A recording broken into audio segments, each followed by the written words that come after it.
She accidentally sent me a text meant for her sister, just pretending to be pregnant to get him to propose. Classic move. I screenshot it and sent it back with, classic breakup. She spent hours crying that it was a joke. I, 28 male, never thought I'd be writing one of these, but here we are. 6 months ago, I was planning to propose to my girlfriend of 4 years, Rachel, 26. Today, I'm sitting in the apartment we used to share, drinking coffee from a mug she bought me that says, "World's okayest boyfriend." Turns out that was an overstatement.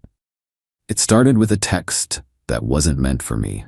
I was at work when my phone buzzed. Rachel and I had been texting about dinner plans, nothing special. Then this came through, just pretending to be pregnant to get him to propose. Classic move. Remember when Mom did this with Dad? He's been looking at rings, so I had to speed things up. The fake pregnancy test app is genius, but my coffee went cold. I read it 3 times, my brain refusing to process the words. But there it was, clear as day. I screenshot it immediately. My hands were shaking, but I managed to type classic breakup. Then I sent the screenshot back to her. The typing bubbles appeared and disappeared about 15 times. Then my phone exploded. I counted 47 missed calls in the first hour. I finally just turned it off and told my boss I had a family emergency, which didn't feel like a lie. When I finally turned my phone back on that evening, I had 112 missed calls and a novel's worth of texts. They ranged from, "Baby, please, it's not what it looks like," to, "It was joke with my sister," to the one that made my blood run cold. "I'm going to hurt myself if you don't answer." I texted back once, "Do not threaten self-harm. If you are serious, you need to call 911. I'm staying at Mike's. We are not talking about this until you calm down." She showed up at Mike's apartment at 2 a.m., pounding on the door, mascara streaming down her face. His neighbor yelled through the wall about calling the cops, so Mike let her in. "It was a joke," she sobbed, trying to grab my hands. "Sarah and I were joking about that stupid reality show we watched. You know, where that girl faked being pregnant? I was being sarcastic." "Then show me the rest of the conversation with Sarah," I said, my voice flat. Her face went pale. I deleted it. I was so upset, I panicked and deleted the whole thread. How convenient. You don't trust me after 4 years? You just admitted to joking about faking a pregnancy to trap me into marriage. Even if it was a joke, which we both know it wasn't, why would I ever want to marry someone who finds that funny? She called me every name in the book. Said I was looking for an excuse to leave. That I never really loved her.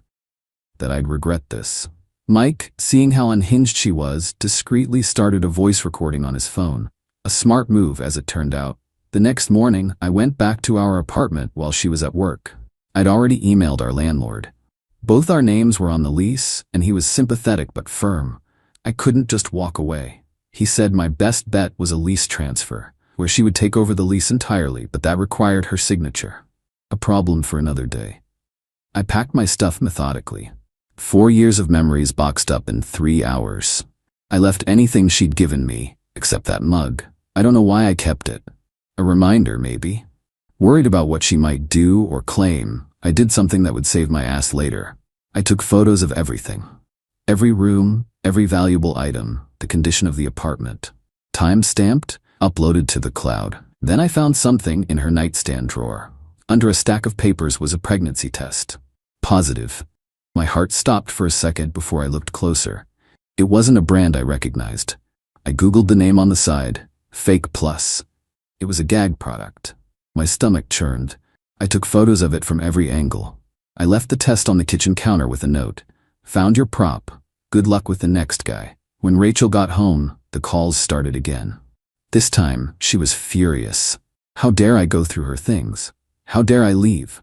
How dare I judge her for what she called one stupid, silly mistake? I didn't respond. I was done. But she was just getting started. Update 1. It's been a month since I left, and this has escalated into a full-blown nightmare. First came the smear campaign. Rachel told everyone, and I mean everyone, that I had abandoned her the moment she told me she was pregnant. Her mom called me, screaming about how I was abandoning her baby.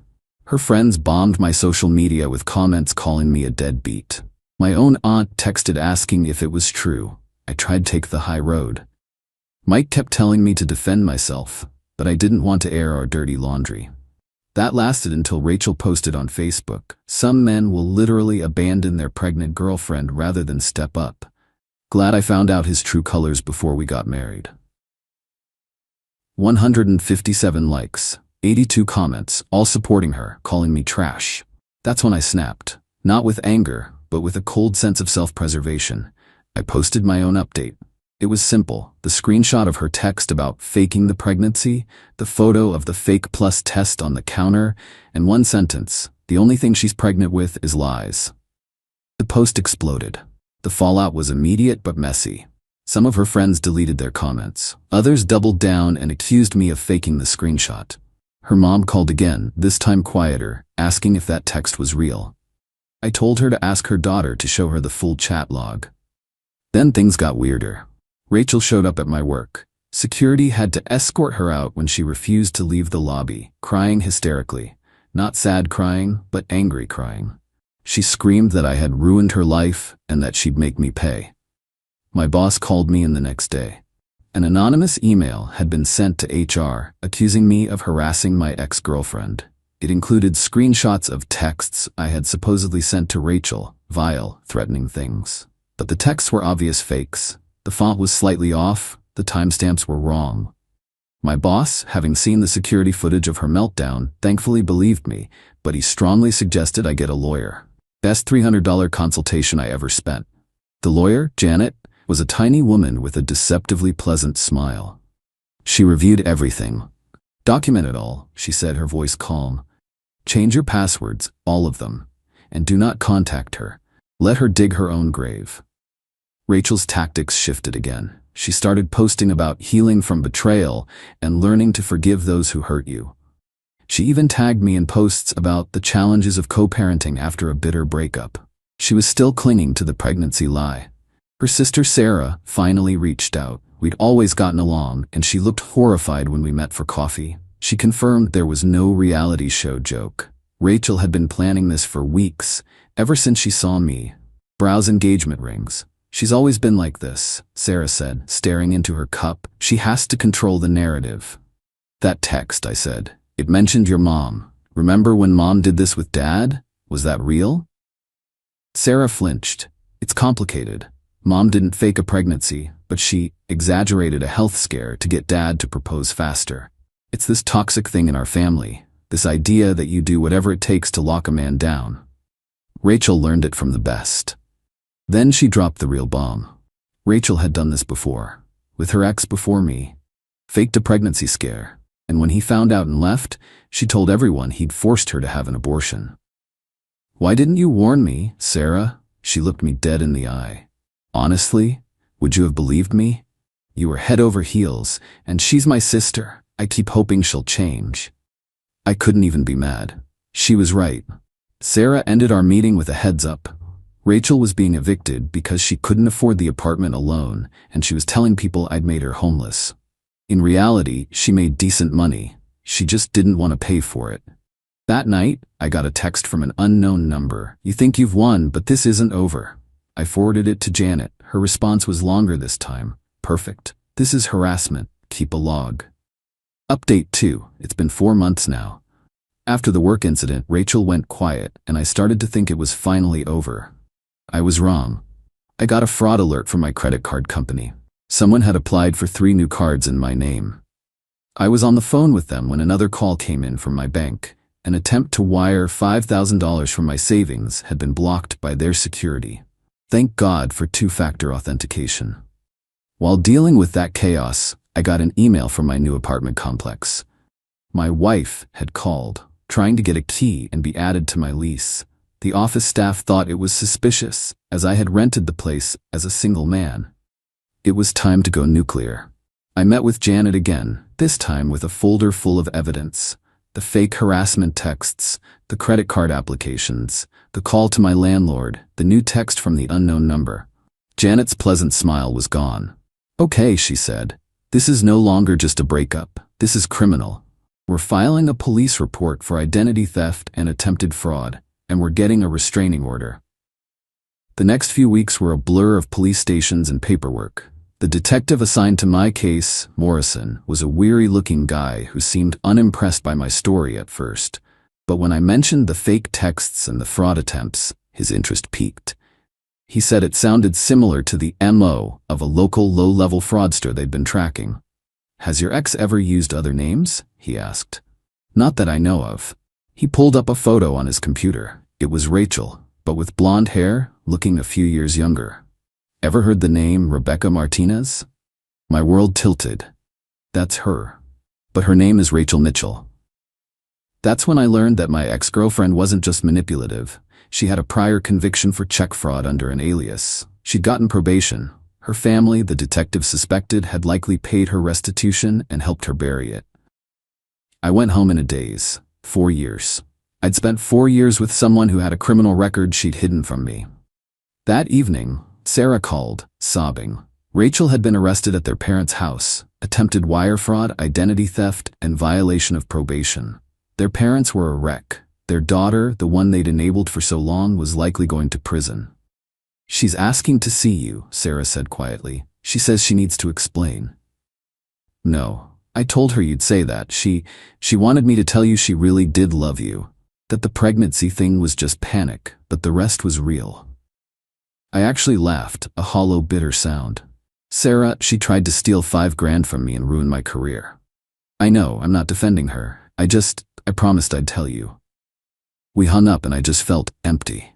Not sad, not angry, just hollowed out. My phone buzzed. An email from a lawyer I didn't recognize. Rachel's public defender. She was offering to plead guilty to everything, saving the state a trial, in exchange for a statement from me to the judge about her otherwise good character to hopefully get a lighter sentence. I forwarded it to Janet. Her response was swift. "Absolutely not. Do not reply." Update 3. Final update. It's been 6 months since that first text. This chapter is finally closing. Rachel took a plea deal. 18 months in a minimum security facility, 3 years of probation upon release, and she has to pay restitution. Turns out, I wasn't her only recent victim. The investigation found she'd been stealing checks from her employer and had successfully opened a credit card in the name of her elderly neighbor. The pyramid of lies was horrifyingly impressive. Sarah, in a final, guilt-ridden conversation, laid it all out. Rachel's first fraud conviction at 22 wasn't just trouble. She'd conned a guy out of $30,000 for tuition, then claimed he was a stalker when he went to the police. Her parents paid him back and hired a lawyer who got her probation, and they all agreed to pretend it never happened. She met me 2 years later.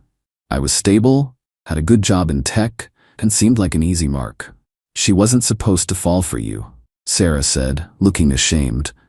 "The plan was to get some money and leave. But she actually caught feelings. That's why she panicked with the pregnancy lie. She knew you were serious, and it was a twisted, desperate attempt to lock you down before you could ever find out about her past. So instead of being honest, she tried to trap me. I'm not defending her. I'm explaining. The fraud at the end, that was desperation.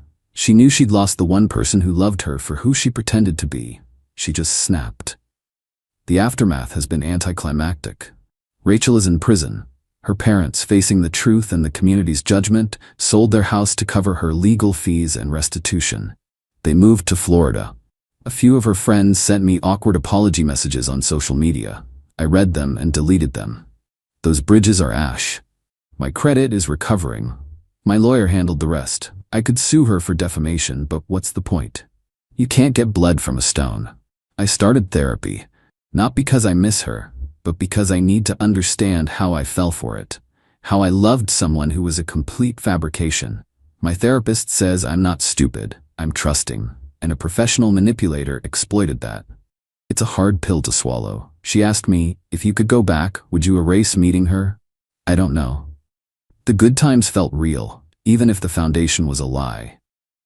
The pain taught me about boundaries, about trusting my gut, and this whole nightmare probably saved me from a marriage built on a lie, which would have been infinitely worse. Still have that mug, though. It's a good reminder that being the world's okayest boyfriend is a hell of a lot better than being with a felon who would burn your life down for a ring. Rachel gets out in about a year, assuming good behavior. Sarah says she talks about starting fresh, Maybe she will, or maybe she'll find a new town and a new name. Either way, it's not my problem anymore. To anyone reading this, if something feels off, it probably is. Trust your gut, and for the love of God, run a background check. You never know what you'll find.